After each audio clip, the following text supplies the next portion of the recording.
Ce matin-là, Édouard vient faire un tour au centre de recherche et de secours.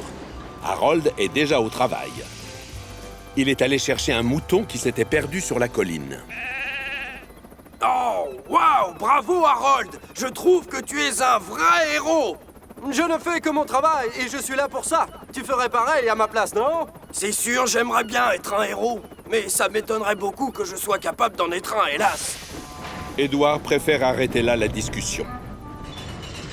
Quand Thomas sort de l'atelier, devinez sur qui il tombe. Thomas est très étonné. Qu'est-ce que tu fais là, Bertie? Bonne question. Ben, je suis venu voir ce que tu faisais. Tu en as de la chance, tu sais. Tu passes ta journée à aller d'un bout à l'autre de l'île. Tu vois des choses que je ne vois jamais. Tu fais des choses que je ne fais jamais. Moi, j'attends. J'attends mes passagers. Pauvre Bertie. Une idée fuse alors dans la cheminée de Thomas. J'ai fini de travailler pour aujourd'hui. Alors, si tu veux bien, je vais t'emmener faire une petite visite de l'île. C'est gentil, merci, mais j'ai rendez-vous avec Donatienne et ses amis à 16 h. Je les emmène à la crique de la falaise. Ça m'étonnerait qu'on ait assez de temps. On en a amplement assez comme ça, je t'assure. Allez, en avant! Et hop, les voilà partis pour un tour de Chicalor. Premier arrêt, la zone des marais. Thomas en profite pour laisser ses essieux se reposer un peu. Quant à Bertie, il est ravi. Regarde, Thomas, les canards veulent être mes amis. Voilà ce qui arrive quand on prend son temps. En route, je vais te montrer la colline de Gordon. Il s'arrête à un croisement un peu plus loin. Personne ne me voit, c'est parfait. Je vais essayer mes nouveaux pneus. Flynn n'a qu'à appuyer sur un bouton pour changer de jeu de roue. Ses débuts sur la route sont difficiles. Il tangue comme un bateau pris dans la tempête. C'est gênant quand on est fier comme lui. Et c'est encore pire quand on a de la compagnie. Salut, Flynn! Mais qu'est-ce qui t'arrive? On dirait presque un culbuto géant monté sur roue. Flynn aimerait bien rire, mais il se sent ridicule. Au fait, on a besoin de toi au centre de recherche et de secours. Dépêche-toi d'y aller. Si tu peux. Flynn est terriblement vexé. Pas question que quelqu'un me voie me dandiner sur la route. Je vais devenir la risée de Chicalor si ça continue. Je vais retourner sur les rails. Flynn passe en marche arrière et repart s'installer sur la voie.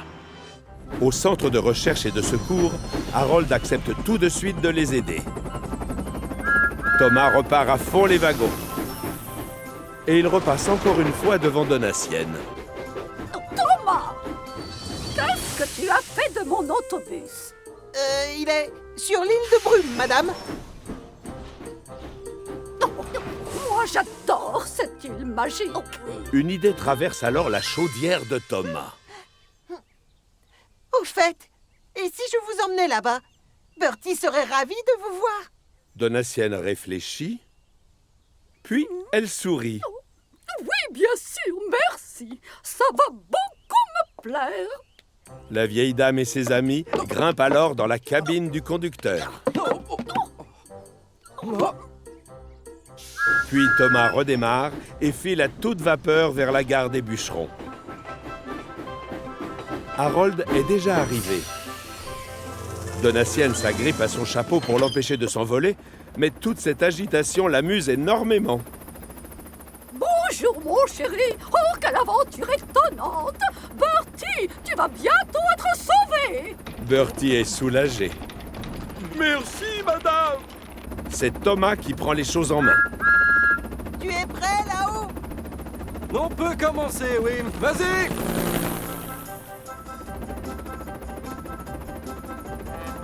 Très vite, Harold réinstalle l'autobus sur le wagon plat de Thomas.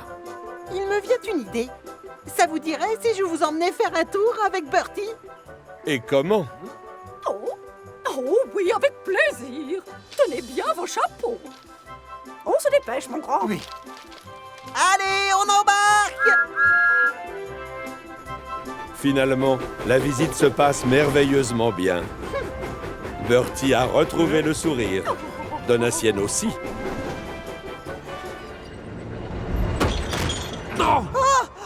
Et c'est la catastrophe. Kevin hésite à intervenir. Pas de panique, chef! Je m'en occupe! Kevin! Une crue à la mer! À l'aide! Vite! Je lui avais dit de rester tranquille, mais personne n'écoute le vieux Cranky sur cette île. Bien joué, mon ami. Quelqu'un peut-il m'expliquer ce qui se passe? Je t'avais confié une mission, Kevin, et je pensais pouvoir te faire confiance. Je vais te demander de retourner à l'atelier de Victor, et sans trop tarder. Tu ne t'es pas montré très efficace, alors pars! Le pauvre Kevin est désespéré. Il a fait son maximum pour se rendre utile, mais les choses ne se sont pas passées comme prévu. Pire encore, voilà qu'on le punit et qu'on le renvoie chez lui. Ce n'était pas de sa faute en réalité. C'est moi le coupable. Kevin essayait simplement de m'aider. Il est un peu foufou, c'est vrai, mais le travail ne lui fait pas peur. Et d'ailleurs, au final, il est très efficace. Waouh! Cranky m'a fait un compliment. Il trouve que je suis efficace et travailleur. Et en plus, il vient de m'appeler Kevin. Qu'est-ce que je t'avais dit? Cette grue a un cœur d'or. Eh bien, ça fait plaisir de vous voir tous les deux aussi proches et complices. Continuez comme ça! Oui, on le rattrape! Allez, fonce, Thomas! Au même moment, un peu plus loin, Bertie s'arrête devant un passage à niveau. D'où il est, il ne voit pas Winston. Oh non! Les barrières! Bertie, attention! Désolé, Bertie, encore pardon! Reste où tu es, Bertie, c'est dangereux! Laisse-nous passer, c'est une urgence! Et ne bouge pas! D'accord, je vais attendre là alors. J'espère que ce ne sera pas long. Ce bruit, c'est... Harold! Harold! Aide-moi! Je suis coincé! Harold, hélas, ne l'entend pas. Une idée fuse alors dans sa cheminée.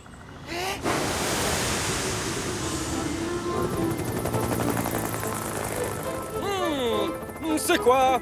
Un incendie? Non! C'est pas de la fumée. C'est de la vapeur. Un appel au secours.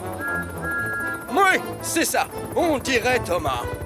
Harold fonce chercher du renfort. Thomas, lui, ne sait pas qu'Harold a vu ces signaux. Il est à 2 roues de perdre espoir. Oh, aucun des deux n'a réagi. Il fera bientôt nuit.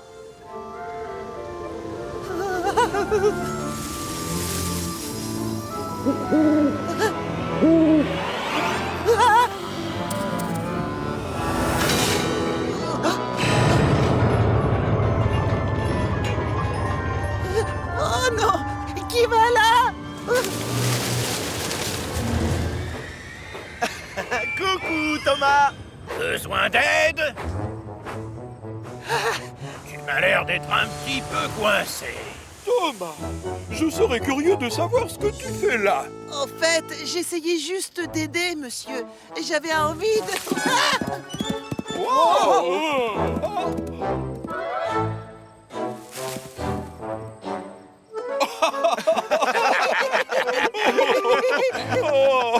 on va te remettre sur les rails, Thomas, et sortir de cette forêt.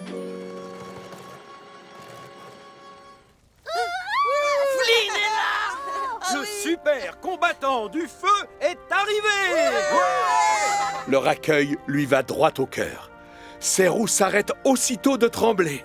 Je suis Flynn Flamboyant. C'est moi le super pompier de cette île. J'ai envie qu'on me traite en héros. Tant pis si les gens se moquent de moi parce que je me dandine sur la route.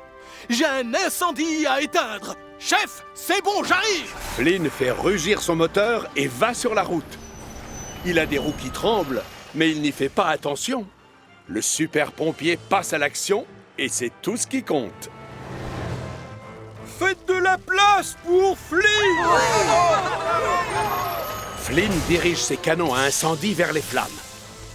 Le feu perd de sa puissance et finit par s'éteindre complètement. Bien joué, Flynn. Merci beaucoup, chef. Mais je pars, je suis désolé. On m'attend pour d'autres sauvetages.